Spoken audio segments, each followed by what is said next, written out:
Hi, everybody. Welcome again to Colony Drop, a Gundam podcast. My name is Isaac, and I'm here with my amazing co-pilot from the Federation. My name is Brian, and today we are going to review/discuss Mobile Suit Gundam: The Origin. What we thought, what we're surprised about, and what we did not see coming. Also, what doesn't really make sense, maybe what clashes with our knowledge of the original lore and the background. Lots to talk about. Brian, Mobile Suit Gundam: The Origin, it's a prequel, it's beautifully animated, and it was very short. So I think it's important to establish what The Origin is, because like you said, it's a prequel and it's short, so it's kind of weird. It's kind of like, what am I watching right now? Mobile Suit Gundam: The Origin was originally a manga. It was published from 2001 to 2011 in Japan. And that manga is basically a retelling of the original Mobile Suit Gundam from 1979, but in manga format, with some events sort of slightly altered, and then it also adds a lot of backstory that was not shown in the original series. So after that came out in Japan, they went back and published it in collector's editions with like more full color pages, which is pretty neat.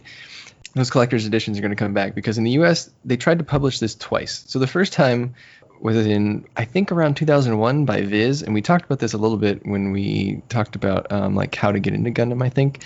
So Viz tried to publish it in 2001, but they didn't follow the same volume format. Like, they published thicker magazines that were somehow less than a volume. And I know they came out with one because I bought it, but then after that, I never saw it again. And my comic store stocked everything back then, because this was when hard copy manga was selling like hotcakes. Like it was just super popular. You know, you could go into, I'm sure, Isaac, you remember, you could go into Barnes & Noble or Borders at the time, and they were always handing out coupons, you know, buy 5 manga, get 1 free, that kind of thing. Good Lord. But apparently, apparently Viz did actually release 12 of these, I don't want to call them volumes, but they were like magazines. But then they just stopped publishing it after that. So I'd imagine that's somewhere in the early 2000s. But then another publisher named Vertical republished everything in the US during 2013 to 2015 using formats very similar to those collector editions that came out in Japan. That set it's beautiful. I highly recommend everyone picking it up. If for some reason you don't want to watch the original series, maybe you don't like old animation, Mobile Suit Gundam: The Origin, the manga, is a good way to consume that original story. So what does that mean for the anime? The anime only adapts 3 volumes out of the 12 volumes in the collector's format. And those 3 volumes are the volumes that are all of the backstory that Origin adds to the original series for the most part. The anime is essentially an OVA, original video animation. The OVAs, I think they were mostly shown, all of them I think were shown in Japanese theaters. So there's basically 6 episodes or 6 movies. Those were released in 2015 through 2018. And so then in 2019, they re-edited it into a 13-episode TV series, which is kind of strange. I guess it was just to get more life out of it. The OVAs are currently available on Hulu, and the TV series is currently available on Funimation and Crunchyroll. So which version did you watch, Isaac? I watched it on Hulu, so it was streamed to me, and boy, did I enjoy it. Man, off the top of my head, I gotta say, I really enjoyed it. It was a fun prequel. It was almost, I'd go a step further and say it's not just a prequel, it's sort of the Xeon prequel. I agree. I think overall, it nailed the characterization for everyone in the cast, even if at times I thought maybe Jimbo Rawl or Dozel were a little too goofy. But I really enjoyed it overall. I made a list of things I enjoyed in order and things maybe I was lukewarm on or could take it or leave it. What were some of your highlights? Well, definitely the animation I felt was incredible. I would say it matches Unicorn at the very least. So it was excellent watching, the space combat. I really seen the fleet battles, we really haven't in other series. I love seeing so much explanation really at how Xeon got to be the Xeon that we know at the start of the original series. Also watching Char go through his personal journey, from tragedy. He's such a tragic character. This whole series is really the Char show in a way. How did Char become Char? So It goes through his growth. That was amazing to see. And this is coming from someone that's not a big Char fan because I'm loyal to the zombies, and we know the Char is like the anti-zombie. So it was really interesting watching everything he really had to do to survive, and Sayla as well. So overall, I feel like it was something I didn't know I wanted to see, and then having watched it, I'm really glad I've seen it, considering how much of the UC that I've consumed. How about you, Brian? What were your big sort of, maybe not highlights, but what, off the top of your head, what did you really enjoy about the series when you were done with it? I definitely agree on Char's journey. Like you said, this is basically his story, or at least it's framed from his perspective most of the time, I would say, which is, super informative if you've seen the original series. I think one of my highlights was showing the Battle of Loom and Operation British sort of in their entirety, because those events are sort of, they're very formative for the Universal Century, right? And so it's great to sort of see them on screen from start to finish. Oh boy, they really captured the humanity of that war crime, didn't they? That atrocity. Yeah. Good Lord. Yeah, for sure. I mean and I know what you're referring to. You're pretty much referring to the gassing of the citizens in Island Ifish. Right. They had like a self-contained sort of. I thought these were going to be new characters introduced to us, and maybe I'm naive. I thought, oh, these ones might get away or something like that. It's a love story or something. No, that was there specifically to make it all the more tragic. Totally agree. I had the same reaction. I thought, oh, maybe this is someone I know from the future. I just don't know it yet in this episode. And then maybe, 10 minutes later, I realized that they were going to die from the gassing and they weren't going to make it out. I thought it was a really effective sort of vignette within the episode to demonstrate, like you said, the humanity of what had just unfortunately occurred. And the inhumanity of Zeon, because that Zeon officer saying, they were viewing it as a mercy, killing these people so that they wouldn't experience the terror of falling to Earth. How twisted that was from Zeon's mindset. Very, we know who Zeon's based on, so very much like them. Yeah, I mean, that guy that Zeon soldier was certainly drinking the Giran Kool-Aid. Yeah. And then actually seeing the colony fall was great. We see the colony fall in the original series, but that's obviously pretty old animation, and it's sort of mentioned. It's not really like there was a whole episode on it or anything like that. It's also shown in Unicorn, but again, this is showing the whole thing. And so in the original show, they don't really talk too much about the other pieces of the colony that broke off and sort of just rained down as smaller pieces. And I think they do a good job in this show of showing that even those debris pieces make these enormous craters in the ground and just kill all sorts of people. You mentioned Lum. Man, that battle was a pretty awesome battle. Yeah, for sure. Oh, what was interesting too was that they showed how close Zeon was to actually. Well, a lot of interesting things happened in that battle. Number one, how smoke and the burning of the ships actually played into the battle itself. Also, what else was I going to say? Oh, how close they made Zeon seem that to actually losing that major battle and ultimately the war, I guess. And then even further, the fact that Giran had purposely put Daegwin out there to be killed. Spoiler alert, by the way, everybody. if you haven't, okay, we're talking about the whole series, so you should know by now. It's a spoiler. There's gonna be spoilers.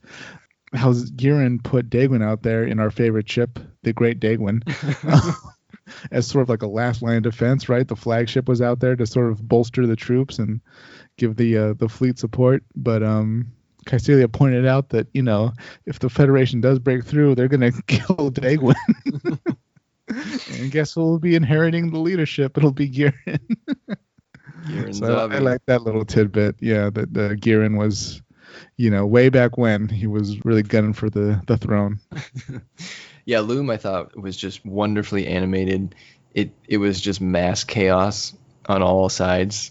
It was probably the best fleet battle we've seen out of Gundam, which makes sense. I mean, I guess we should say that although this is a Gundam show, there is no Gundam in it. The show is mainly capital ships, particularly on the Federation side, versus mobile suits on the Zeon side. Yeah. I guess we do see the Gundam a few times on some screens, but it's not in the show moving around. So the Loom fleet battle was pretty amazing. Yeah, and then like you said, I think another highlight for me was just all the backstory on the zombies, because I thought they nailed all of them. And we do see, I think, all of them within the first episode, and the characterization is like on point right away. And it's just, I don't know, it seemed very smooth and flawless to me. You get right away, that Garen is the young schemer, Dozel's the big, he's a family guy, Cassilia is a schemer with an axe to grind, Degwin is calm and collected, Sasuro was, the he was too loud and violent for his own good. Yeah. And then that, the whole, throughout all 6 episodes, that tension between Garen and Degwin / Cassilia, it really, like you said, supports the ending to the original series. So I think it all sort of made sense in the end. I thought that was great. It was good seeing the zombie family being exactly what we thought they were going to be as they seize power. I mean, I'm not sure what Jimba or the Rawl family was thinking. I mean, the Rawl family is pretty much 2 people, right? Yeah. It's Jimba and his son. So I'm not sure what exactly happened where they thought that they could rival the zombies. Maybe the Rawl family was bigger at some point, but the zombies cut them down. But in any case, yeah, I don't blame Jimba for slowly losing a bit of his grip on reality and sanity. The situation worsened. Yeah, I mean, he was pretty losing it there at the end, but you got to give it to him. He was right about everything. So yeah, you can't argue with him. That was also another highlight for me, just sort of the backstory for Ramba Ral and Hamon Crowley, his I guess wife at some point. He was kind of the hero we needed in this story. I mean, even though this is told from the most part from Char's perspective, he's not really necessarily a normal hero, I would say. Right? He does some questionable things. A lot. Wait, we're talking about Char or Ramba? No, Char. Yeah. Oh boy, Char is. Yeah. Definitely an anti. Well, oh boy, depending on your opinion, anti-hero or anti-villain. He's anti. Yeah. My point is just that this is told from Char's perspective, but he's not necessarily. Like, I feel like Ramba was maybe the most heroic person in the story. Yeah, he never seemed to have done anything that was maybe controversial compared to Char, especially, right? Yeah, I mean, in fact, Char progressively takes more questionable actions, whereas Ramba progressively gets more heroic.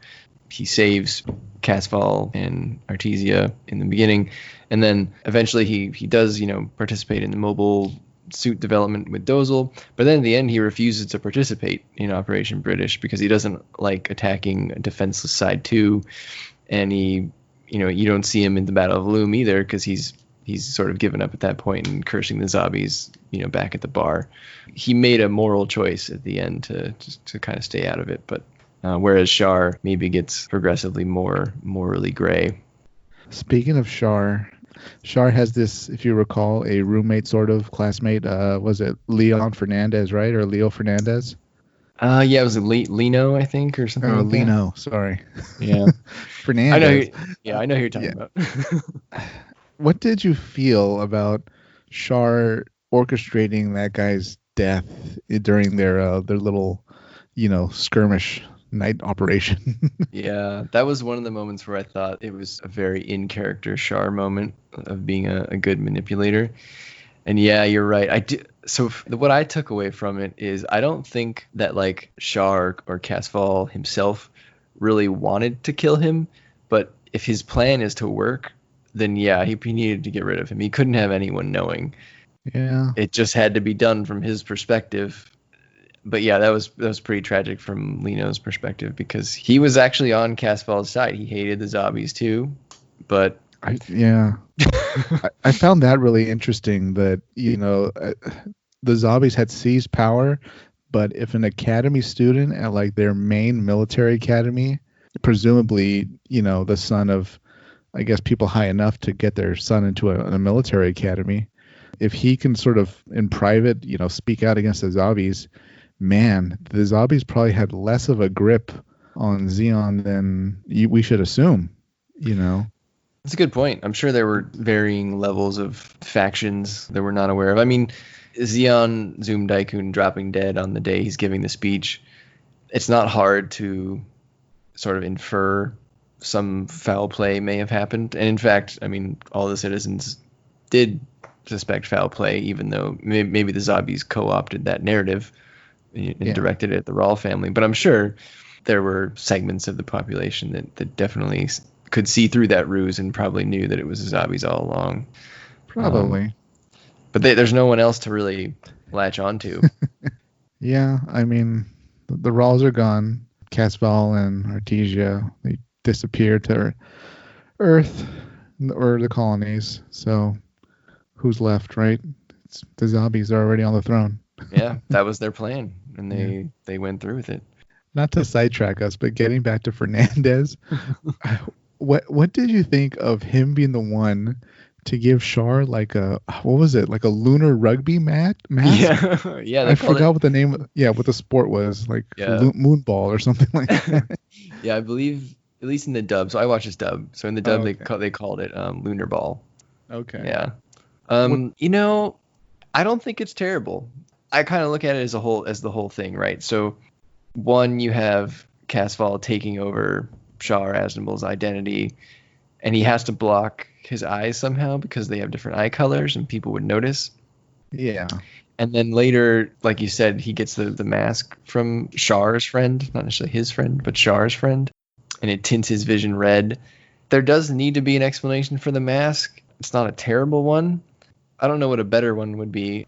Char/Casval himself then attributes having to wear the mask or the shades due to cosmic ray damage on his eyes. So I don't hate it. It's an interesting attempt to explain it. The other way to explain it would be just to not explain it, right? Yeah, well, I don't know. I thought it was interesting that they chose to make an explanation. I'm just not 100% thinking that was the right explanation they should have chosen. They didn't stick the landing. It, as far as I'm concerned, it's the equivalent of like a military officer wearing like, I don't know, a golf glove or or like, the baseball helmet with like, the one side of the cheek is protected, just because, I got this and it was a gift or something, I wear this from now on. It's like, no, that really wouldn't work in, I guess, a military, but I don't know. They could have done it better. Like, it's a mask he wore because, he claims he was, he got facial burns during that rebellion strike against the Federation garrison or something like that. But it is what it is. Yeah. I mean, maybe here's the change I think I would make. If you just ignore the lunar ball mask and you just go with the cosmic ray damage, that's probably a better explanation. But then maybe just show that there are other people wearing this mask, or at one point there were other people wearing this mask, and maybe they've since developed some procedure to get rid of it and you don't need to wear the mask anymore. But for some reason, Char says that, it doesn't work for me, and he has to continue wearing the mask, and that's why he's the only one left. But that way, if at least it's like a mask for a medical reason, people would probably ask less questions than if it was a lunar ball mask. I mean, you don't go to the gym, put on your lunar ball mask, and then leave, and you don't wear it the rest of the day, right? So, yeah, that was a much better explanation. I like your idea so much more because that really lays down some more world building as far as space being sort of a dangerous place, and the colonists are just sort of at the mercy of the elements out there. It's not entirely healthy for them maybe, but they're stuck there. Everyone on Earth is just living it up without having to worry about facial and eye radiation. Yeah, I feel like he did eye drops too, right, in the show, if I'm remembering correctly. He did, yes. I feel like they're doing too much with the eyes and stuff. He wears a lunar ball mask. He wears sunglasses. Does eye drops. It almost would have been easier if he did eye drops, but they changed his eye color or something like that to help him hide. But overall, not a big part of the story. It just sort of covered him in hiding more. So interesting. On a related note, I'm still not sure how I feel about Char really being someone else's name. You thought it would be something he thought up, like this was a completely made alter ego, like he thought of this as he went into Xeon? Yeah, I mean, kind of. I can't say that explanation, that plot line is poorly written, because it's not. I think it's done pretty well. Particularly, him switching places with Char is very in character when he realizes that Cassilia is trying to kill him, and he notices people following him. So that is a very like Char move to make. It's not poorly written. I don't know. I mean, we all know him as Char Aznable, and and it's not even really his name. It's someone else's Yeah. name. It's different being an alias that he adopted versus some other dude. You know, so this like really very nice Yeah. boy from this nice colony. Who happens to look just like him. Yeah, a little coincidental, but What maybe what do that's you just think? me being weird. But yeah, What did you think about Char? Like you just said, switching. Okay, sorry, Casval switching places with Char and getting Char killed. Do you think Casval knew that shuttle was going to blow up, or that whoever got on that seat looking like him would be dead pretty soon? Or do you think, oh, maybe they're just going to monitor him or shadow him as he goes back to wherever he's going? I definitely think that he knew that if he got on that shuttle, he was gonna die. I don't think he probably knew that the whole shuttle was going down. Yeah. Because I mean, wow, Oh Cassilia. boy. Yeah. It's like Talking you about can't overkill. like. Wouldn't it have been like easier to just have like one of the flight attendants like poison like his soda or something? Well, I mean, I think they Or you wanted have to to do take it. out the whole shuttle. I think the explanation was that they wanted plausible deniability, right? That there wasn't an assassination attempt on Edouard Mass, who someone doing some research could figure out was really Casval. So, in order to avoid that, he was just one of many. That's how I interpreted it from the show. But he definitely knew he was getting the real Char killed. I don't know that he knew he was getting everyone else killed as well. Speaking of Edouard, just going back to the sort of the beginning of the series, it was cool seeing Sayla being her little doctor, sort of Red Cross attendant, way back in the day before the whole war even started. I like that. Yeah, I thought Sayla was great in this show. I mean, Yeah. to be honest, remember we've talked a lot about the live action movie and what that could hold if maybe they casted Sayla as like a third lead. This is the version of Sayla that I think you would need for that third lead. This girl that's had this just one tragic thing happen to her after another. Her mom dies, Casval leaves her, then her cat dies. Yeah. and then finally Don Tiablo. Yeah, that's right. Yeah. And then the her adopted father. Yep, and then her adopted father dies. But then at the same time, she's, like you said, she becomes this like doctor / medic. I'm not exactly sure what role she plays, but she's clearly helping out. So, but then at the same time, she's able to be this badass person with this rifle that can, when her house and all of her little town was threatened, she can start killing all the rioters if she really needed to. So I feel like that's the version of Sayla that we need in the live action movie if she's going to be in it. Yeah, I agree. At the risk of sidetracking us again, I have a confusing moment. If you remember when they're being attacked in Spain, right, in their castle, Char has to fight like a guy dressed up as a knight, like a medieval knight. Was a member of the hit squad hiding in the castle for a long time dressed up as the knight? Or did they sneak in, see like, oh, this is a castle, they have like knight armor, let me put on the armor, pick up a sword, and I'll kill everybody like this? You know what? I totally agree with you. I don't understand what that was about or why that was necessary. It seems very over the top. It was fun to watch, I guess. Here's the thing. I have not finished reading the rest of the manga, so I was wondering if maybe that was better explained in the manga and they just kind of didn't explain it in the OVA. Okay. So until I read the manga from cover to cover, I'm not going to criticize it yet. But yeah, I think if you just watch it cold, that was a little out there. Like it doesn't. I mean, the guy could have just taken the sword. He doesn't need to necessarily take the entire suit of armor, which seemed like it was very hard to move around in. Yeah, I don't know. It was ultimately his downfall. I mean, literally, no pun intended. Yeah, I wouldn't be surprised if when you read the manga, like it was just a hit squad. They all have guns.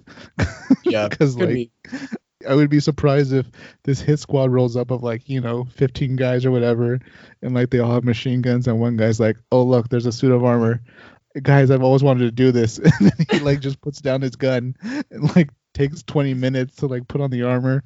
Maybe they have to help him. And then he's like, all right, I'm going to like sneak around in the shadows. If you see moving armor, it's me. Don't shoot me. I do like that you put a lot of thought into it, and Yeah, that maybe well, he had been there a very long time, and that he was like hiding out as the suit of armor. I mean, I like that you yeah. tried to explain it. So it's better than I did. My brain was just trying to piece it together. Like, okay, there's a guy in armor trying to kill them. I mean, you'd almost think if there was anybody in armor fighting that day or that night, it would be someone, protecting the castle. Like, I don't know, the loyal butler or something, right? I don't know. I thought that could have been done better, but it was clearly, I think, they were doing it to just foreshadow Char fighting armored, sword wielding enemies in the future. Oh, So, true. Yeah. yeah. He also the fencing duel with Amuro in Mobile Suit Gundam, so maybe part of it too. But yeah, I agree. Out of left field, I remember when they first started showing the armored guy come into the castle or whatever. Like I thought it was gonna be revealed to be a dream sequence because Oh. if he why is the armored guy there? I thought it was like the manifestation of Sayla's nightmare or something like that. Oh, it'd be like Hamlet. Like he'd lift up his like face armor, and it was like Zeon. It was Zeon the Daikon. Yeah, or something, But no, it ended up just being like literally a dude in a suit of armor, trying to kill him. And I was like, oh, okay, I guess we're doing that. But yeah, I totally agree. I don't know. Or even a robot. I would have been like, oh, in passing, did I hear them mention like, oh, we got some new armor displays delivered today, but like one of them was like a robot sent by Kycilia. Interesting. But yeah, even that didn't happen. Nope. What a sidetrack. I apologize to our listeners. Comment below if you think the night came out of nowhere. Yeah, or if you know why the night makes sense, because yeah, we were a little confused. But on that note of other things that we didn't really understand or maybe weren't our favorite, the whole inclusion of like Amuro, Kai, and Hayato, I don't really know if that was needed. I'm not sure that it really added much other than it didn't. It just, I mean, you already knew that Kai was a dick, and he was more of a dick in this version than I think even the last version. And you already knew that Fraubo was a nice person, and she was even nicer in this version. And you already knew that Hayato didn't say much, and he said even less in this version. So yeah. I'm not really sure what we learned. I think that part was probably could have just been skipped. I don't know. What did you think?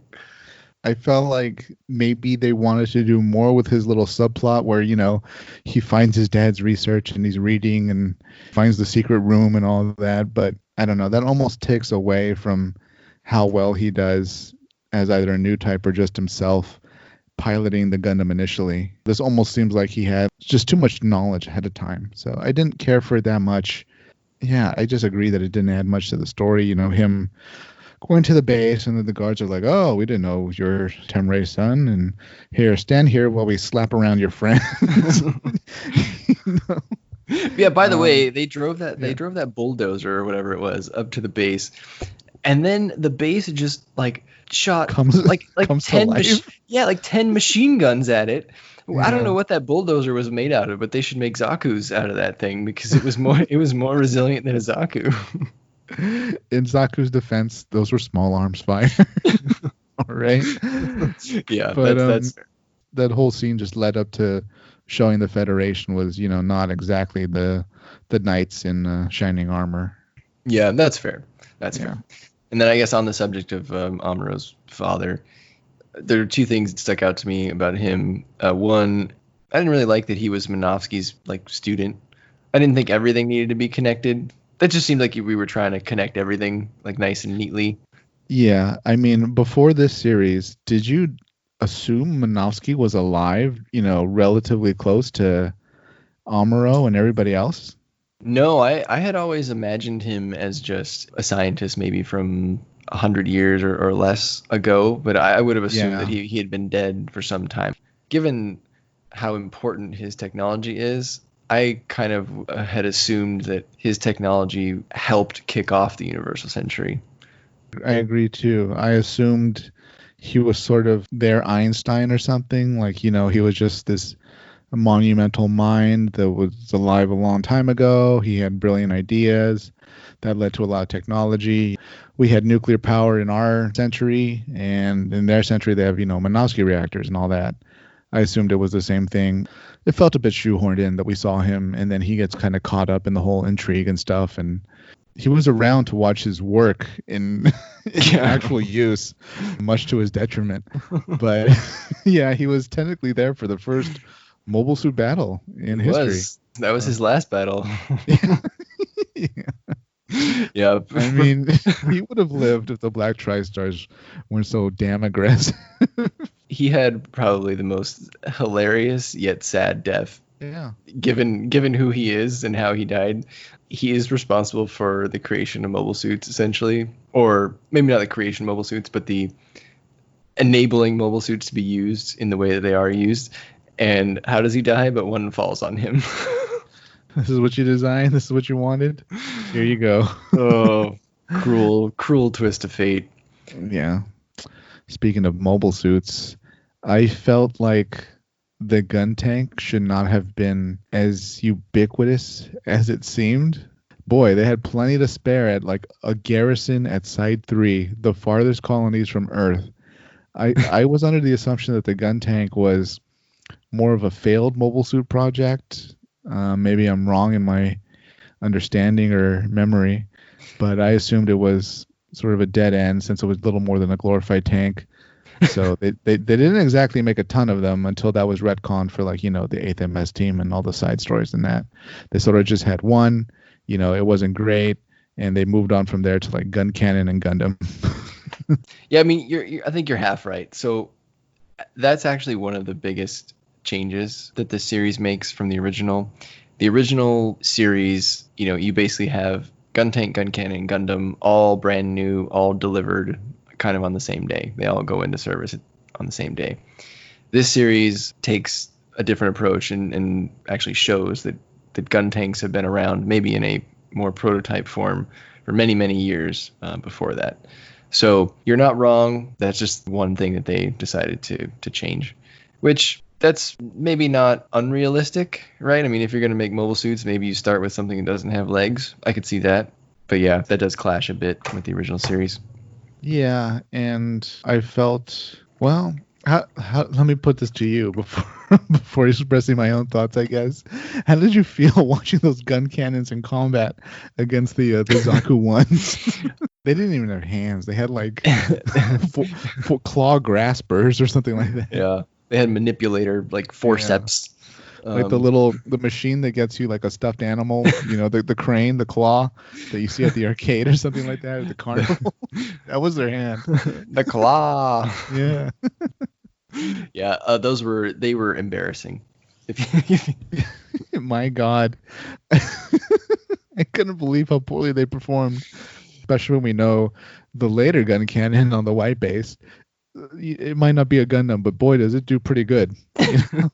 Yeah. I mean, we'll just have to chalk that up to being the new model. But yeah, those gun cannons were pretty embarrassing. And I think what makes it especially embarrassing is if you remember in that fight, the commander of that squadron or whatever, he goes, "Send the whole squad." I forget what their name is. They outnumbered Xeon. Yeah, I think there was like 20 something of them, right, in the squad. And they go, "Sir, send all of them." He goes, "Yes, we must crush them." So this dude dispatches like 20 of these things. And I guess how many people were there? There was only 5 if you count Char. Right. They outnumbered the enemy basically 4 to 1, and they still lost in embarrassing fashion. They didn't even take out one Zaku one or do any meaningful damage to anyone. They even lost their capital ship. Char made short work of that little drop ship or whatever. Yeah. The carrier that the Federation threw together. Yeah. Oh boy, those were embarrassing. Totally agree. One last thing. This isn't a big issue. This is just my own personal preference. So I did watch this dubbed, and I did miss the original dubbed cast. They recasted everybody. There was nothing wrong with these voices. They just weren't the same. Shout out to the original early 2000s dub cast of Mobile Suit Gundam. I did miss our Captain Bright and our Amuro. The new Char was good. He sounded very similar to the old Char, but the other ones, there's nothing wrong with their voice. It just wasn't the same. I agree, but I don't know. I feel like for the purposes of the story, I was willing to move away from the voices I thought I would hear. It's a prequel, so I gave them some room to move around. Yeah. And speaking of room, I'll also give room to the poor gun cannon pilots. It was their first day on the job. They really weren't expecting to go into such tenacious combat, I assume. So, although another funny moment besides watching that curb stomp was watching General Revil run during his escape, because he runs like I don't know what this. He runs like a penguin in 0G. You're right. He did have an interesting run for sure. Definitely maybe the run of someone who doesn't run very often, maybe. Yeah, I thought the military had like requirements on like, weight and waist size, even if you're older in the military. For His Rebel, they threw that out the window. he was grandfathered in. I can eat whatever I want. I'll rank everybody on the base. To be fair, maybe his head was wrapped. Maybe he had like a concussion or something. That's true. He's not too secure-footed, so. General Revil, sort of on the same topic of voices, I thought General Revil's VA was great. Like Yeah. whoever that guy was, I loved that guy's performance. He did a fantastic job. He gave an air of authority and maturity. I thought it was great. I liked it too. It was really commanding, and just watching him and hearing him in combat was great too. You really felt like he was a pretty awesome fleet admiral. Even the intrigue and stuff with Dagwin, those were cool scenes. I had no idea I was going to see that. What exactly was Dagwin thinking would happen? That like he'd let Revil go and Revil would surrender like unilaterally for the Federation? Yeah. Yeah, I totally agree. I think the whole intrigue between Giran, Dagwin, Cassilia, and Revil is probably my favorite part of this series from a plot perspective. Like Operation British and Loom were great visually, but I mean, you kind of know what's going to happen there. It's very straightforward, right? They're going to drop a colony. They're going to have a big fleet battle. There's nothing complicated there. But the whole interplay between those characters was amazing. And frankly, I was shocked that Revil I don't want to say betray, but he turned his back on what he had promised Dagwin. That kind of shocked me, to be honest. Based on their conversation, I thought they had like a kinship of like, okay, we both know this is terrible, and we need to get out of it, and now is the time to end it and make everything okay. And then you're right, Revil kind of just was like, F it, Zeon's exhausted and they're going down. I was like, oh. I guess that shows that Dagon was just such a poor judge of character that he thought Revil would push for the surrender. But everyone from Giran to Caesilia to even Makube on Earth, they like completely expected Revil to say exactly what he said just to extend the war. So I wonder how they knew that, or maybe they just assumed that like, even if Dagon does go ahead with his plot to release him, this will really only work in favor of propagating the war. But man, what a mess up by Dagwin. And this just shows that the Zombies and Zeon on a whole, I guess, they weren't working together from day zero. So, the war might have been lost on day zero. I guess maybe how I look at it is it seemed like Dagwin and Revil had the most analytical minds, but Revil was much better at execution, and maybe Dagwin was too trusting. Oh boy, Dagwin. He's pretty good at, I guess, outmaneuvering people that don't see him coming, but since his whole family knows how he operates, I guess they can kind of tiptoe around him or maneuver where they need to, like Giran and Caesilia. Yeah, because I mean, he did see Giran's treachery looming, but in the end, it doesn't work out for him. So. It was dumb enough to go watch Loam from like the front lines. Then again, maybe like he assumed he had to because as the head of Zeon, he needs to be there. But his death really would have only benefited Giran. When you have an invincible flagship called the Great Dagwin. It was the biggest in the Earth sphere at that time, so you got me there. Speaking of zombies. And we're going to cut it there for this episode. Tune in next week as we conclude our review of Mobile Suit Gundam The Origin with more thoughts on the zombies, the mobile suits, and why Tem Ray is a terrible father. Please like, comment, and subscribe. You can find us wherever you get your podcasts, and you can leave us a comment on YouTube or on Twitter at Colony Dropcast. Until next time, keep those Minovsky reactors warm.